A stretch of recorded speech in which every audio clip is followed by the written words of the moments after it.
Hola chicos, yo soy Violeta. Hoy voy a hablarles sobre algo de lo que nunca he hablado antes. El hecho de que me he convertido en abuela a los 26 años. Lo sé, es un poco loco. Así que, ¿cómo terminé siendo una de las abuelas más jóvenes del mundo? Comenzó como muchas otras historias. Conocí a un chico guapo cuando tenía 13 años. Él se llamaba Carter y era muy guapo. Ardiente, ardiente. Un supermodelo sexy. El hombre de tus sueños sexy. Y además de eso, era amable. Yo pasaba un mal momento con mi familia, así que él se convirtió en mi segunda familia. Cuando salíamos, yo quería hacer todo lo que él quería hacer, por el hecho de que tenía miedo de no ser capaz de conservarlo, y sentía que lo necesitaba. Unas semanas después de haber estado juntos por primera vez, me di cuenta de que mi periodo no llegaba. Ya había pasado por la charla, así que sabía que podría estar en problemas. Pero tenía 13 años. Quiero decir, ¿cuáles son las posibilidades de que estuviera embarazada? Ver embarazada en esa prueba fue el peor momento de toda mi vida. Bueno, después de decírselo a mis padres, se arrojaron cosas, se dijeron palabras, se derramaron lágrimas. Ellos no podían creer que su bebé se había ido y había hecho algo tan terrible. Amenazaron con echarme para siempre, pero entonces tuvieron otra solución. Mis padres me enviaron al otro lado del país para tener el bebé con mi tía. De esa manera nadie de mi pueblo lo sabría, ni siquiera Carter. Yo desaparecí de mi pueblo, de mi antigua vida, como un fantasma. Yo estaba asustada. El embarazo avanzó y comencé a apegarme más y más a mi futuro hijo. ¿Cómo él iba a lucir? ¿Sería un niño o una niña? ¿Tendría mis ojos? Mis padres prometieron que iban a criar a mi hijo como si fuera suyo para evitar sospechas. Así, podría seguir con mi vida y nadie lo sabría. Cuando yo entré en labor de parto, estaba emocionada por conocer a mi hijo. Fue la cosa más dolorosa que yo sentí en toda mi vida. Cuando por fin salió, me sentí muy aliviada, pero solo por un minuto. Los doctores corrían con urgencia. Se veía azul. No podía creer lo que estaba viendo. Fui retirada de la habitación. El pánico invadía mi cuerpo. ¿El bebé está bien? ¿Qué está pasando? Estuve acostada en la cama por un par de horas, y ni bien entró mi tía a la habitación, supe que algo no estaba nada bien. Me dijo que mi hija había muerto. Toda mi vida se había tornado en blanco y negro. Desde ese momento me convertí en una persona diferente. Volví a mi pueblo para hablar con Carter, pero él había desaparecido completamente. Nadie había sabido nada de él en meses. Me pregunté qué había pasado con él por años. Lo busqué por las redes sociales, llamé al teléfono de sus padres, pero decía fuera de servicio. Era como si se estuviesen escondiendo de algo. Me imaginé que quizá era por mi culpa, porque Carter no quería ser padre. Viendo lo mucho que yo lo buscaba, mi madre se sentó conmigo un día. Ella me explicó que cuando le pidió a Carter que contribuyera financieramente, se escapó a vivir con su padre a Alemania para que no tuviera que mantenerme legalmente. Mis sospechas eran correctas, pero realmente me dolió. Él había prometido que quería estar allí conmigo.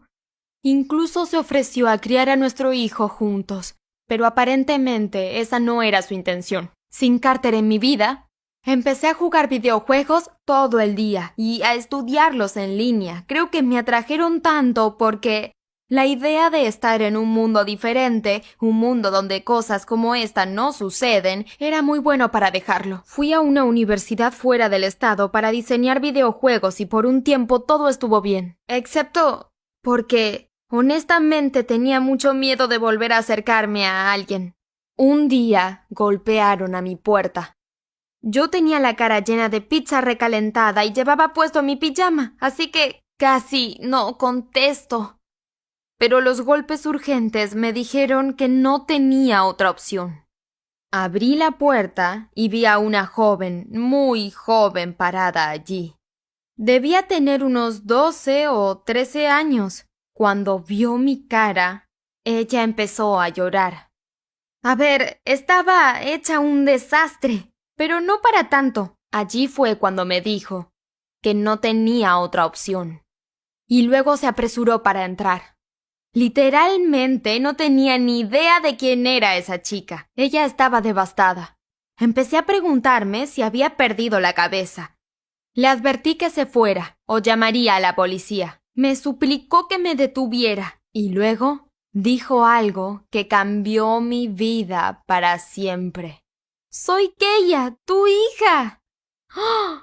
Mi mundo entero se hizo pedazos. Empecé a preguntarme quién era yo. ¿Qué diablos estaba pasando aquí? Mi hija estaba muerta, ¿no es así? Fue entonces cuando Keia me explicó todo. Había sido criada por mi tía. Ella descubrió por error cuando era niña que yo era su verdadera madre. Desde entonces siempre tuvo ganas de verme, aunque mi tía nunca la había dejado. Tuve que sentarme un minuto.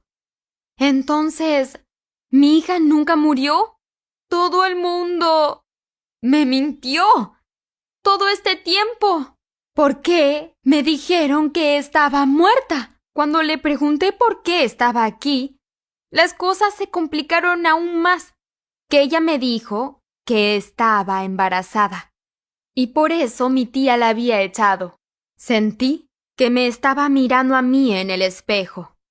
Miré alrededor y vi la caja de pizza, mi apartamento lleno de videojuegos, y me di cuenta de que no tenía elección, que ella necesitaba un hogar, que ella estaba en la misma situación que yo había estado años anteriores. No podía simplemente echarla como lo habían hecho mis padres conmigo. No podía rechazarla o mentirle como todos me habían mentido a mí. Así que dejé que ella se quedara en mi casa y la ayudé con su embarazo. Por primera vez en mi vida me sentí conectada a alguien. Las primeras semanas fueron duras y ella lloraba todos los días, pero después de unos meses, que ella me preguntó cuándo iba a conocer a su padre. Le dije que nadie había oído nada de Carter en años. Sacudió la cabeza y me dio un sobre. En su interior decía: «Hola, niña, no nos conocemos, pero te quiero. Tu padre, Carter». Era su propia letra. ¿Has sentido que quieres vomitar y tirar confeti al mismo tiempo? Esa era yo en ese momento.